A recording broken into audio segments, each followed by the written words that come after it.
What if I told you gold might triple in price in 12 to 24 months' time? Don't believe me? It's happened before, multiple times. Let me take you back to 1971. The Vietnam War is winding down, Apollo 14 just landed on the moon, and the United States is in a weak financial position due to years of expenditure on the war and social welfare.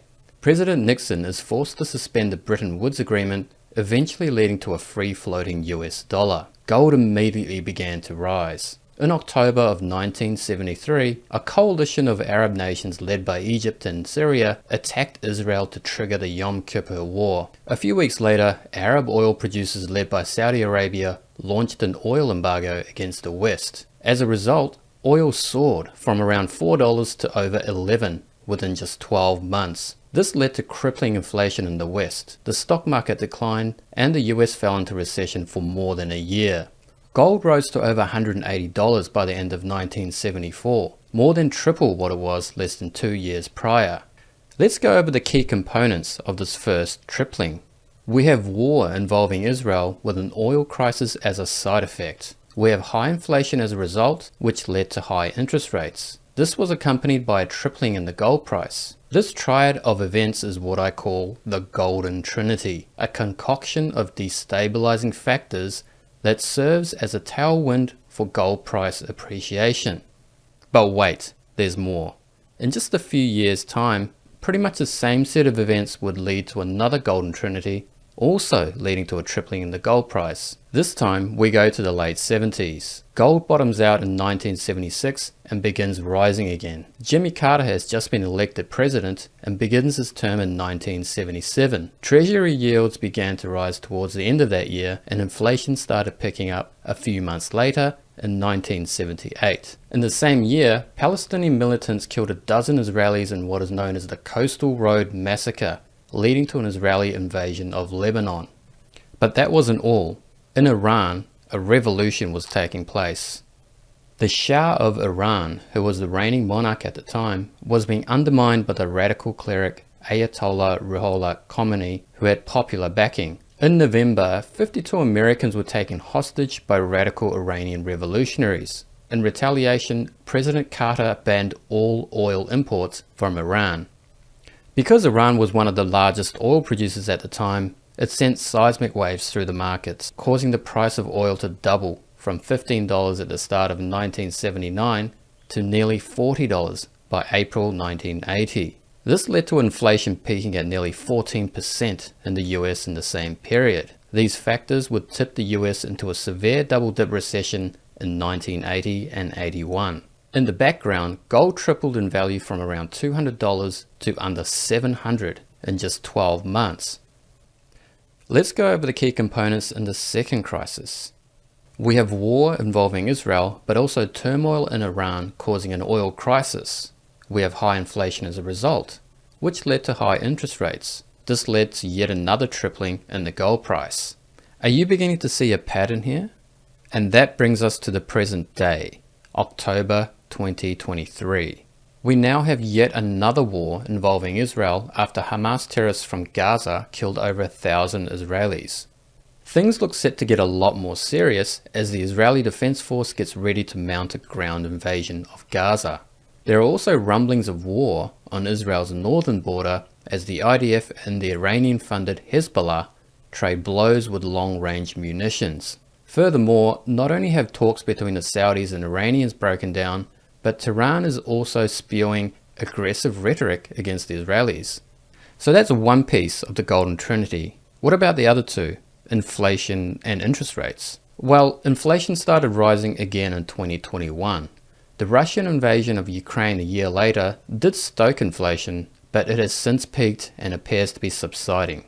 For now, housing and services inflation appear to remain elevated, and a rise in the price of oil could ramp up inflation once again. There is evidence to suggest that oil demand could pick up over the next 12 months, putting pressure on the price. One of those is rising demand from China. Not only is China beginning to show signs of recovery post-COVID, it has been a strong beneficiary of sanctions on Iranian oil. This has allowed China to buy Iranian oil on the cheap, saving billions of dollars a year in the process. In addition, China has failed to condemn the terrorist attacks conducted by Hamas, which has fired up the Israelis. It's clear that China will continue playing devil's advocate in the Middle East going forward. In a further blow to oil price stability, rumors are mounting regarding a tightening of sanctions against Iranian oil, which could cause further price rises. On the economic side, PMIs in the US are starting to rebound off their lows, which may stir demand for oil going forward. On the supply side, OPEC has affirmed they'll be cutting production this year, and in addition, US rig counts continue to decline this year. All these factors suggest oil is more likely to head higher to cap off the year rather than lower. This will result in a resurgence in inflation. And that's the second piece of the golden trinity. What about the final one? Interest rates. Well, global interest rates have been sharply on the rise since 2022. In the US, many forecasters are predicting even higher rates until next year. Let's go back to China for a moment. It's been selling US treasuries for years, and recently the selling has accelerated. This is putting upward pressure on interest rates, which in turn is putting the US in an increasingly financially precarious position.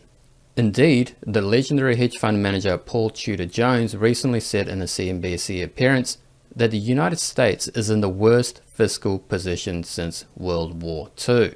That's a huge statement, because if we wind back the clock, if we go back to the 70s when the US pulled out of Vietnam and was in a similarly weak fiscal position, Bretton Woods was suspended, inflation and interest rates both went haywire, and gold more than tripled.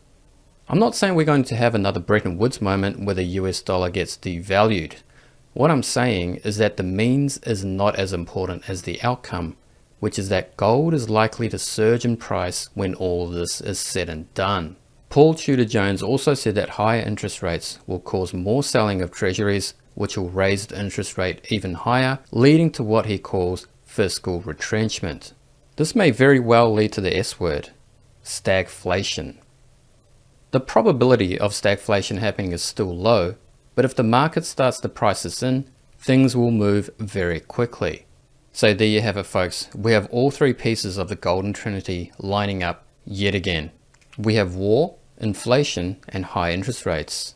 The US has just come out of a decades-long war in the Middle East, and another one has just begun. America simply doesn't have the financial or political capital to engage in another war. So to say that financial markets are on edge is an understatement. Some critics might say that high interest rates are bad for gold, since the cost of holding gets more expensive relative to holding bonds. However, in a stagflationary environment, that relationship breaks down. History shows that in a stagflationary environment, it is better to hold gold despite high interest rates. But to sum up, I want to hear your thoughts. What are you holding? Gold? Stocks? Bonds? Let me know in the comments below. And don't forget to click that subscribe button. And see you next time. Happy investing.